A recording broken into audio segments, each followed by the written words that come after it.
The Lean Startup by Eric Ries. The book's main idea. The book's main goal is to help readers avoid the number one mistake that makes startups fail, i.e., launching a product or a service without the entrepreneur knowing who the product's customer is and what those customers really want. To quote the author, "Success is not delivering a feature. Success is learning how to solve the customer's problem." Lean Startup focuses on teaching readers how to better their startup businesses by exposing them to a new way of thinking that is able to mitigate their risk going forward, which automatically increases their likelihood of finding a product that sticks.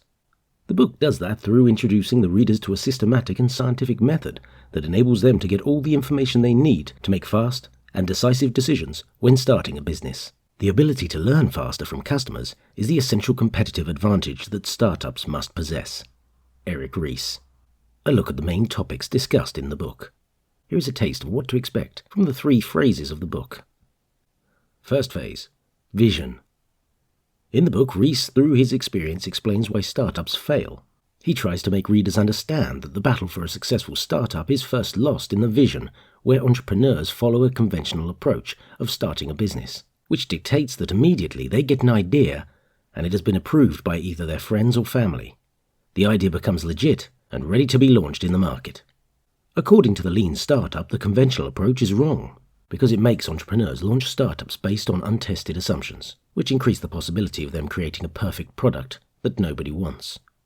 Ries says that the first goal of startup is to figure out the right thing to build, the thing that customers will want and will be willing to pay for as quickly as possible. Under the topic of vision, Ries teaches the readers how to kick-start a startup the right way.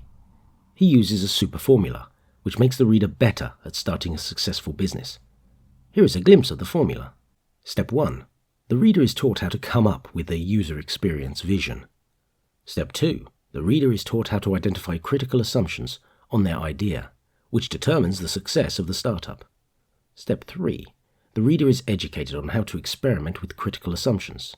Here, Ries uses the Zappos example, where he explains how Nick Swinmurn, the inventor of Zappos, came up with a successful business by simply experimenting with his assumption.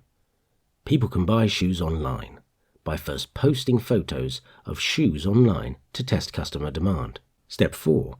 The reader is taught how to build an MVP, minimum viable product, a sample of the reader's product that highlights the main features of their idea but takes less time, effort, and money to build, that they can use to test their idea with. Second phase, steer. This phase, the book focuses on teaching the reader how to steer his/her startup business through using the build, measure, learn feedback loop formula. In the book, Ries says that the Lean Startup methodology is based on a cycle of rinse and repeat, the build, measure, learn. What the reader is taught from the steer phase is how he can identify the leap of faith assumption from his idea. He can use various methods to test his assumptions. He can release his product to the market. He can learn to define his baseline metric of judging the performance of his product to the market and how he can use it to measure his product's success or failure. He can assess his product's results and know whether to pivot, adjust to a better one, or persevere, retain the idea. Third phase, accelerate. In the book, Ries uses the vision and steer phases to set a foundation for the reader's last move to take to have a successful startup, which is acceleration. In acceleration, Ries teaches the reader how he can move past the feedback loop faster and go on to set the innovation and growth ball rolling.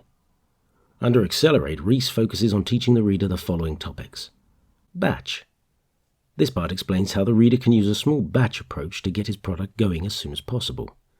The author goes on to say that smaller batches work better for lean startups because they enable the entrepreneur to detect a problem early, as well as enable him to get quick feedback from a customer. Grow.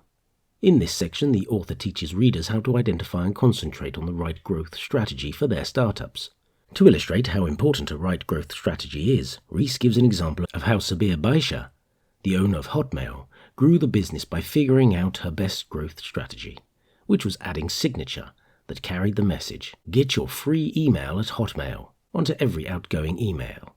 Adapt. This part teaches the reader how to develop an adaptive culture using the 5 Whys system. Innovate. This part teaches readers how to set up their startup as an innovative company that has an organized way of producing new innovations and startups. Conclusion. The big takeaway from the book, The Lean Startup, is entrepreneurship is management. So for the reader to succeed in it, they need to manage their startup business as the institution it is, and avoid jumping headfirst into ideas.